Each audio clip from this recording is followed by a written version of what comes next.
எப்படி இருக்கீங்க? நல்லா இருக்கீங்களா? கர்த்தருக்குள்ள எப்படி இருக்கிறீங்க? உலக காரியத்துல எதற்கு தானே எழும்புறோம் போறோம் வேலை செய்யறோம். கர்த்தருக்குள்ள சந்தோஷமா இருக்கீங்களா? இயேசு கூட இருந்த சந்தோஷம் தானே. ஒரே பிரச்சனை இருக்குங்க, போராட்டமா இருக்குது. எப்படி சந்தோஷமா இருக்க முடியும்?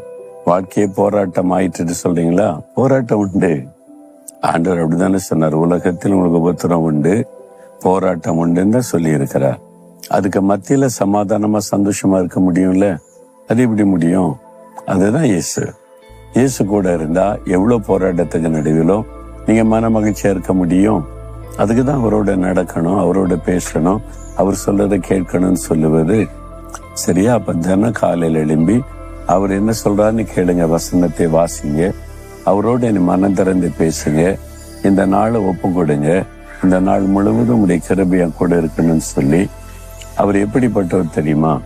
அவர் எப்படிப்பட்டவன்னு சரியா அறிந்து கொண்டீங்கன்னா நீங்க எப்பவுமே சந்தோஷமா இருப்பீங்க. தாவீது என்ற ஒரு பக்தன் பாருங்க, அவர் 86ஆம் சங்கீதத்துல 5வது வசனத்துல ஆண்டவரை பற்றி ஒரு அழகான காரியம் சொல்றார். அவர் ஆண்டவரை புரிந்து வைத்தார். இந்த விதம் என்ன சொல்றார்? ஆண்டவரே, நீர் நல்லவரும் மன்னிக்கிறவரும் உம்மை நோக்கி கூப்பிடுகிற யாவர் மேலும் கிருபை மிகுந்தவருமாயிருக்கிறீர்.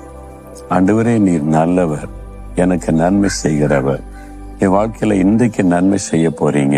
நீர் எப்பவுமே நல்லவர், என்னை மன்னிக்கிறவர். நான் நிறைய தப்பு பண்ணிடுறேன், மீறுதல் பண்ணிடுறேன். நல்லவனா நான் நடக்கணும்னு நினைச்சாலும் முடியாம போயிருது. இது செய்யக்கூடாது நினைச்சாலும் செய்திடுறேன், இதை பேசக்கூடாது நினைச்சாலும் பேசிடுறோம், ஒரு பாவம் செய்திடுறேன். நீர் மன்னிக்கிறவராய் இருக்கிறதுனாலதான் நான் உயிரோடு இருக்கிறேன். நான் செய்கிற ஒவ்வொரு தப்புக்கும் நீங்க தண்டனை கொடுத்து அழிஞ்சு போயிருப்பேன். நீர் மன்னிக்கிறவர். அது மாத்திரம் நீர் கிருபை மிகுந்தவர், எனக்கு நீர் கிருபை தருகிறவர்.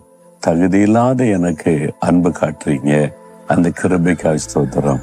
அப்ப ஆண்டவரை நல்லா அறிந்து புரிந்து வைத்திருந்தார். இயேசு எப்படிப்பட்டவர் சொல்லுங்க பாப்போம்? நல்லவர், நன்மை செய்கிறவர். அப்போ இன்றைக்கு உங்க வாழ்க்கையில ஒரு நன்மை நடக்க போகிறது. இன்றைக்கு உங்களுடைய வாழ்க்கையில ஒரு நன்மை செய்ய போகிறார். நல்லவர் தானே, நல்லவர் இயேசு கூட இருந்த நன்மை தானே நடக்கும். அப்ப இன்னைக்கு ஏதோ ஒரு காரியத்துல ஒரு நன்மை நீங்க எதிர்பார்க்கிறீங்க, அப்படித்தானே?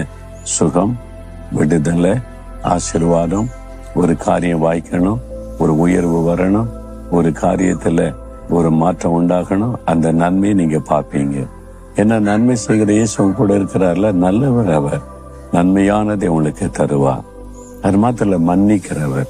இல்லைங்க, நான் தப்பு பண்ணிட்டேங்க, ஒழுங்கா ஜெபிக்கிறது இல்லை, ஒழுங்கா பைபிள் வாசிக்கிறது இல்லை, இயேசு கிறிஸ்து சொன்னபடி என்னால வாழ முடியல, இப்படிலாம் தப்பு பண்ணிடுறேன். அவர் மன்னிக்கிறவர். அவர்கிட்ட சாரி கேளுங்க, இயேசுவே என்னை மன்னிச்சிருங்க, நான் இந்த மாதிரி தப்பெல்லாம் பண்ணிட்டேன், என்னால இப்படி வாழ முடியாம சில மிஸ்டேக் எல்லாம் பண்ணிட்டேன், என்னை மன்னிச்சு எனக்கு கிருபை தாங்க. அவர் கிருபை தருவார். அப்போ அவர் நல்லவரும் மன்னிக்கிறவரும் கிருபை மிகுந்தவர்.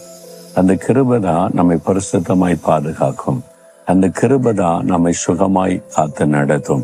அந்த கிருபை தான் தீமைக்கு விலைக்கு பாதுகாக்கும். அவர் கிருபை மிகுந்தவர்.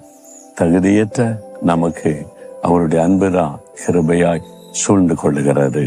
அதனால இன்னைக்கு சொல்லுங்க, ஆண்டவரே நீர் நல்லவர், இன்றைக்கு என் வாழ்க்கையில இந்த நன்மையான காரியத்தை நீங்க நடத்தணும், இந்த காரியத்துல ஒரு நன்மை நடக்கணும். ஒரு காரியத்தை எதிர்பார்க்கிறீங்கல்ல, அதுல நன்மை நடக்கும். விசுவாசிங்க, இன்றைக்கு அந்த நன்மையை நீங்க பார்ப்பீங்க. என்ன நல்லவர் இயேசு உங்களோடு கூட இருக்கிறார். அதுக்குதான் நமக்கு அந்த நன்மை செய்வதற்கு சிலுவையில தன்னையே ஒப்பு கொடுத்தார்ல.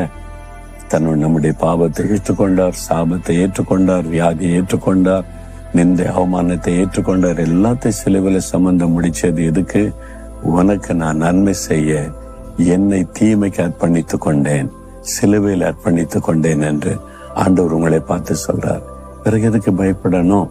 நீங்க சொல்றீங்களா, ஆண்டவரே நீர் நல்லவர் சொல்லி இதயத்துல கை வைங்க. இயேசுவே நீர் நல்லவர், நன்மை செய்கிறவர். இன்றைக்கு எனக்கு நன்மையான காரியத்தை செய்ய போறீங்க, நான் அதை பெற்றுக்கொள்ள போறேன். என் தவறுகளை எல்லாம் மன்னிங்க, குறைகளை மன்னிங்க. நான் இந்த மாதிரி தப்பு பண்ணிட்டேன், உண்மை துக்கப்படுத்திட்டு அதையெல்லாம் எனக்கு மன்னித்தருளுங்க. கிருபை எனக்கு கொடுங்க, உடைய கிருபையினால் தாங்கி நடத்துங்க.